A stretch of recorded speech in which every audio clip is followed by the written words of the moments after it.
आज के इस फ्रेश वीडियो में आपका स्वागत है। दोस्तों आज भी इस दुनिया में कई सारी जनजातियां हैं। कुछ समय के साथ आधुनिक जीवन को अपना लिया और कुछ जनजाति ने इसे स्वीकार नहीं किया। मुर्सी जनजाति भी इन्हीं में से एक है। अफ्रीका के इथोपिया के ओमान वैली में रहने वाली इस जनजाति की आबादी करीब 10,000 के करीब है और 2000 वर्ग किलोमीटर के जंगल पर इनका कब्जा है। तो पहले शुरू करते हैं गाय का खून पीने से। मुर्सी जनजाति के लोग ऐसा मानते हैं कि गाय का खून पीना शरीर के लिए बहुत अच्छा है, उससे शरीर में ताकत आती है, इसीलिए ये अपने दिनचर्या में गाय का खून पीते हैं। ये लोग गाय का खून निकालने के लिए उसके गले के पास घाव बनाकर खून निकाल लेते हैं। हालांकि इससे गाय की मौत एक बार में नहीं होता है, ऐसा 3-4 बार करते रहने से गाय का मौत हो जाती है। आइए जानते हैं कैसे हैं मुर्सी समाज के लोग। मुर्सी समाज के लोग दुनिया से बहुत अलग है। इन्हें खतरनाक माना जाता है, मगर इनका आपस में झगड़ा नहीं होता है। ये लोग अपनी छोटी सी दुनिया में शांति से रहते हैं। यहाँ की महिलाएं कड़ी मेहनत करती है। उनका काम बच्चों को संभालना, घर को बनाना, खाना पकाना और पानी लाना आदि होता है। वहीं एक पुरुष का काम होता है गायों को चराना और युद्ध के समय अपने गांव की रक्षा करना।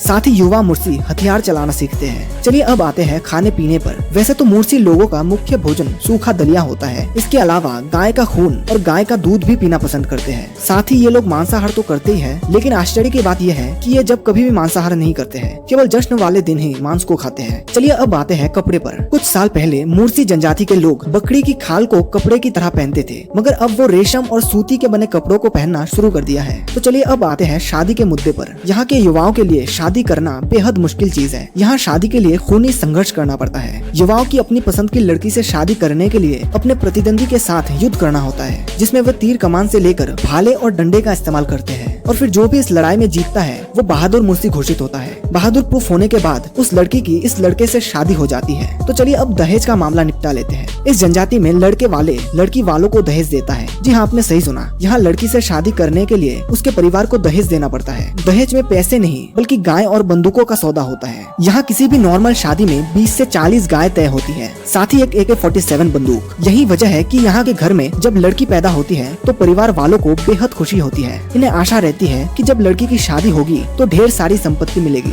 यहाँ लड़की होने पर जश्न मनाया जाता है, जो कि पर्सनली मुझे बहुत अच्छी लगी। तो चलिए अब आते हैं बंदूक के कहानी पर। मुर्सी लोगों के पास आधुनिक AK-47 जैसे बंदूक देखने को मिलता है, जो कि इनको अपने पड़ोसी देश सूडान से मिलती है। 8 से 10 गायों पर इन्हें एक AK-47 का पुराना मॉडल मिलता है, जबकि 30 से 40 गाय देने पर इन्हें नया मॉडल मिल जाता है। हथियार होने के कारण ये जनजाति बेहद खतरनाक हो जाती है। जरा सा खतरा महसूस होने पर सीधे बंदूक से उड़ा देते हैं। यहाँ के महिलाएं खुद को बदसूरत दिखाने के लिए करती है ये काम। जब यहाँ की लड़की 12 साल की हो जाती है, तब लड़की की माँ वहाँ के अन्य महिलाओं के साथ मिलकर उसके बेटी के निचले होंठ पर छोटा सा घाव बना देते हैं और उसमें लकड़ी या मिट्टी का छोटा सा डिस्क फंसा देते हैं। इसके करीब 1 साल बाद वो उस डिस्क को बदल देते हैं और पहले से थोड़ा बड़ा डिस्क लगा देते हैं और इस डिस्क का साइज समय समय पर बढ़ाते रहते हैं। लेकिन इसका एक खराब इम्पैक्ट इनके दांतों पर पड़ता है, जिससे इनके सामने का दांत टूट जाते हैं। तो आखिर यहाँ की महिलाएं डिस्क लगाकर सूरत क्यों बिगड़ती है? दरअसल बात यह है कि पुराने दिनों में जब यहाँ के पुरुषों को गुलाम बना लिया जाता था, तब उनके स्त्रियों के साथ यौन शोषण किया जाता था और उन्हें यहाँ से ले जाकर बेच दिया जाता था। तब यहाँ के औरतों ने ये उपाय निकाला कि हम अपने आप को बदसूरत बनाएंगे ताकि हमें कोई पसंद ना करे। इसीलिए उन्होंने अपने निचले होंठ पर डिस्क पहनना शुरू कर दिया था और अपने लड़कियों को भी पहना दिया करता था, जो कि समय के साथ साथ परंपरा बन गई है। तो दोस्तों जरा सोचिए कि सिर्फ 2 पीढ़ी में हमारे दादाजी और हम में कितना फर्क है। रहन सहन, बोली, कपड़े सब कुछ बदल गया है, पर मुर्सी जनजाति के लोगों ने सैकड़ों पीढ़ियों से कुछ नहीं बदला है। इससे ये साबित हो जाता है कि वे अपने संस्कृति,